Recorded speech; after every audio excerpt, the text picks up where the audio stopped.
Turi kwigenekerezo rya 19 mu kakaro 2018 Reverien Badikamwe yadufashije gutunganya no makuru njuti namwe bagenzi ndabaramukije ndabahanikaze ku rubuga rwa televiziyo Renaissance amakuru mu Kirundi mushobora no gusanga ku mbuga ngurukana bumenyi wezi 3 akaburungu tele Renaissance akaburungu info ndasubiye kubahikaze. Abantu 14 nibo bishwe abandi babiri baraburwa irengero mu gihe abandi 16 nyene bahagaritswe hadakwikijwe amategeko 41 bahotegwa ubuzima. Ivyo bikaba bikorwa n'imbonerakure bamwe mu basirikare abagize iperereza n'igipolisi. Tubishikirizwa n'ishirahamwe Rukirisu Akat Burundi mu cegeranyo cayo co mu kwezi kwa Ruheshi 2018. Dukurikire Augustin Mubona n'umunyamabanga muri iryo shirahamwe arabitwiganira. Aho muri ukwezi kwa gatandatu honyene hashoboye abantu 16 bagandaguwe. Muri abo 14 baragandaguwe, babiri baranyuruzwa barabuga irengero, akaba n'abandi 16 nyene bahagaritswe badakurikije amategeko hamwe na 41 bahohotewe ubuzima.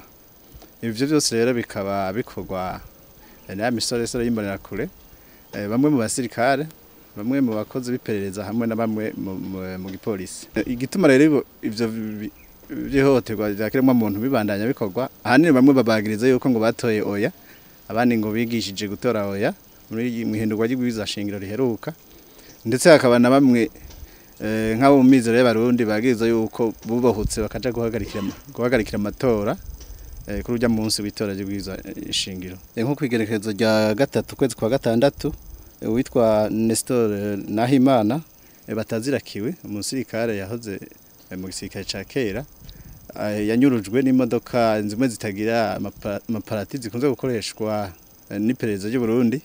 Hakaba hari muri zone Rukeco commune Busiga intara ya Ngozi. Gushika ico gihe akaba atarashobora kumenyekana afungiwe canke nuko yoba akiri muzima. Akaba n'ubundi kwigenekerezo rya 10 kwezi kwa gatandatu 2018 ikiziga c'umufasoni azwi ku izina rya Esther Kubwimana catowe mu nzu aho yarasanzwe aba. Ivyugo rupfu bikaba bitashoboye kumenyekana ingene vyagenze. Muri ico cegeranyo kandi Akat Burundi yarashoboye gutohoza iramenya ingene abanyororo babayeho mu mabohero atandukanye, aho yasanze hariho ukuntu abanyororo bafatwa bijanye n'ivyo bagirizwa. Nk'abanyororo bagirizwa ivyaha vya politike bafise ukuntu bafatwa nabi mu mabohero. Twatanga karorero nk'uwitwa Colonel Kadende atarashobora kwemererwa kuja kwivuriza hanze mu gihe yarashwe n'ubusanzwe acungera umukuru w'ibohero rya Rumonge. Urusasu rukaba rukimurimwo, ukaba yarankiwe kuja kwivuriza hanze. Hakaba n'ibindi biheruka gushika vya Jerome Rukuki aho yari yakozwe mu bitaro vy'Ingozi, ariko bakaba bace bamukura mu bitaro gihutihuti atarashobora gukira kuri aho yari yakozwe. Dutandukire ano makuru yacu mu bijanye n'ubutare, aho ishirahamwe African Mining Limited ryaraye rihawe na leta y'u Burundi biciye mu nama shikiranganje uburenganzira bwo gucukura ubutare imuhwazi ni muri commune Butihinda mu ntara ya Muyinga. Nayo ishirahamwe Ntega Holding Burundi ihabwa uburenganzira bwo kubandanya rikora ubushakashatsi ku butare bwa Colombo Tantalite mu gice ca Runyange. Philippe Nzobonariba avugira leta y'u Burundi avuga ko ivyo bikorwa ari byo guteza imbere igihugu n'ugwaruka rukahakura ivyo rukora. Emmanuel Nkengurutse umwe mu banyepolitike batavuga rumwe na leta avuga ko iryo tangwa ry'amasoko ryategerezwa guca mu mahiganishwa uburitsindiye akaba ari waritwara. Tumukurikire. Hari amategeko yerekana ingena urudandazwa amahinguriro kwisi byabika gushora imitahe ingena ateza gukorwa mu muco mu tungane kandi bikurikije amategeko. Iyo rero bagiye gukorana na leta y'icyaduka yica abanyagihugu, hanyuma kandi bakagenda bakabikora amategeko amabwirizwa nako araba ivy'amasoko ya leta tubahirijwe, nabo nyine bariko bishira mu ngorane mu minsi zose. Kubatera akamo rero umuntu akabakebura akabavunira urugohe akababwira ati nimusigeho mureke kuja gukorana n'indwara y'icaduka kandi noneho namwebwe nyene mudakurikije amategeko ubafise itegeko nabo ko bagomba gukurikiza amategeko y'igihugu naho twovuga tuti iyo leta irafise uburenganzira tukwiye kuraba nta higanwa ryahabaye muri bene birya habe bihigana kugira ngo babe baguhamagaye ngo zurirukanga handi cyo tuguha ibintu by'igihugu siko bikorwa ibintu by'igihugu amasoko ya leta babahamagara muri benshi mukese hamariho gava karaba ubikwiriye akabari baha iryo soko ako bakaca rikora neza rero igihugu asanga rero kiraronkeye inyungu n'abanyagihugu mbere ariko ubusiko bimeze tuve mu gisata c'ubutunzi twerekeza igisata ca politike ibikorwa byo guterera amatora yo mu 2020 biriko bikorwa hatisunzwe amategeko kuko iyo ngingo yotegerejwe kwemezwa na sentare yubahiriza ibwirizwa shingiro nkuko bivugwa na bamwe mu Barundi iyo ntererano rero ikazotangishwa mu gihe Abarundi bugarijwe n'ubukene aho icegeranyo gishasha cakozwe na leta y'u Burundi ikoranye n'ishirahamwe rya ONU gitwa OCHA cerekana ko ica gatatu c'Abarundi gikeneye imfashanyo zihuta ico bita aide d'urgence mbega Abarundi biyumva gute kuri izo ntererano basabwa na riga hamwe hariho n'izindi ntererano batanga ku ruhande kubwishira hamwe Parsem rihimiriza Abarundi guhindura ingendo rimenyesha ko izo ntererano zitemewe n'amategeko ngo leta yategerezwa kuraba ingene ubutunzi bwifashe mu banyagihugu imbere yo gusaba iyo ntererano twumvirize Faustin Ndikumana arongoye ishira hamwe Parsem ibintu bijanye no gutoza amahera mu banyagihugu biri mu rwego rw'ibintu bigengwa n'amategeko c'est du domaine de la loi mu gifaransa bijanye n'amakuru n'amatagisi iyo rero bavuze ngo n'izindi ntererano zindi zakora special atari ayo makuru cyazigengwa n'ico bita acte réglementaire en dehors du domaine de la loi no kuvuga ayani mategeko atabafatiye ayani ku mabwirizwa aba ayo nayagirwa n'umukuru w'igihugu kandi sentare jeje kubahiriza ubwizwa shingiro ibwiza kugira ici yavuze ko ikayemeza canke ikayakana niko vyanditse no mwibwizwa shingiro ryahahora mbere n'igihugu hanyuma ordonnance ministérielle ntizishobora zonyene kuba taco zafatiye ko atategeka atadokre zafatiye ngo zize zigenge ibintu ahantu n'amateka atarafise kumbura ica bivugako ivyo rero ntibyaciye mu mategeko byaciye mu makosa nico gituma botegeza kuraba ingene babikosora ikindi uriyumvira ati none gestion yayo mafaranga kuyatunganya kuyakontorora kuyatuza bizori ko bigenda gute bizobangikana gute n'indi ntererano izo bivuye muri budget ya leta ordinaire amahera ari mu agengwa n'amategeko ordinaire asanzwe azi n'ayandi afise iyindi ntumbero afise ingena agengwa kutara amategeko nkuko yarasanzwe abivuga iyo ni ngorane hari ama exoneration menshi atangwa mu busuma muri tricherie kandi ugasanga kuri abantu nyene bitwa ko nk'abategetsi canke n'abandi ngo bashinga amatekana n'abari muri administration hari za enrichissement illicite zitari contrôlé urabona neza yuko habaye stratégie de bonne gestion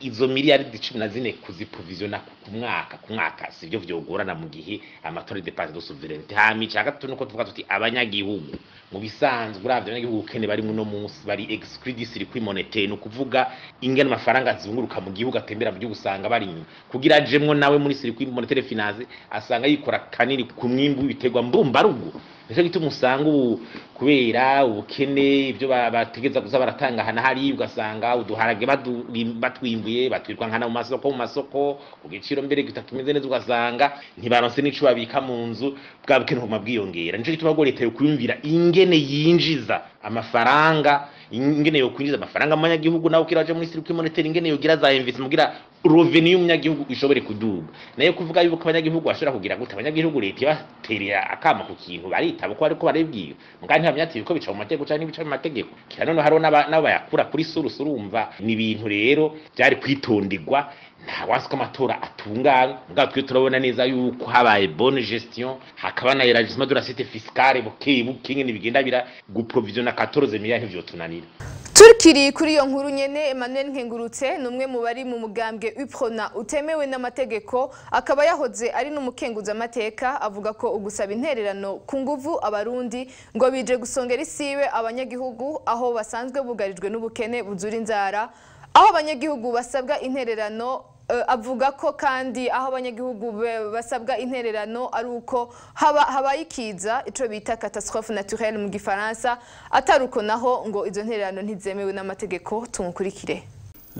Iyo ntererano yo ku nguvu tujanye n'amategeko, hari ibintu bitatu vyerekana ko iyo ntererano ari mbi cyane. Cyambere nuko nijanye n'amategeko y'igihugu, uko tubizi nuko abanyagihugu basabwa intererano iyo habaye ikiza catastrophe naturelle. Ivyo navyo kandi navyo bica mu itegeko, mu ibwirizwa ritowe n'inama nshinga amateka na nkenguza amateka. Nta tegeko ririho rero rishinga iyo ntererano. Ibiriho n'ibintu vyafashwe n'ingingo y'umukuru nimba atari ingingo y'umushikiranganje. Ivyo navyo ntibijanye n'amategeko. Nije gituma izo ntererano ari mbi zitajanye n'amategeko. Nuko nyene mu Burundi bigoye kuvyanka canke uje kwitwara muri sentare kuko nta mateka acubahirizwa, nta n'ubutungane bwigenga buriho. Ikintu ca kabiri nuko abanyagihugu mu Burundi nkuko babivuze barakenye cyane, bari mu bukene bwinshi bwatumwe n'amapolitike mabi y'iyi ntwaro ya CNDD-FDD ituma abantu bashwiragira, ntibaronke umutima n'umwanya biteza imbere, mbere ngo baronke n'imfashanyo yava mu mabanke, yava mu makungu. Barakenye rero rwose, isigihe kuja kubasaba ivyo basaba, ahubwo bakwiye imfashanyo. Kindi ca gatatu cerekana ko izo ntererano zo ku nguvu ari mbi, zo ku nguvu deja ziba zisanzwe ari mbi, nuko tutazi izo ntererano zigiye gukora. Ico zigiye gukora vyitwa ko ari amatora y'ibihumbi 2020. Ayo matora turazi harashize igihe mu Burundi ingena akogwa aringanizwa.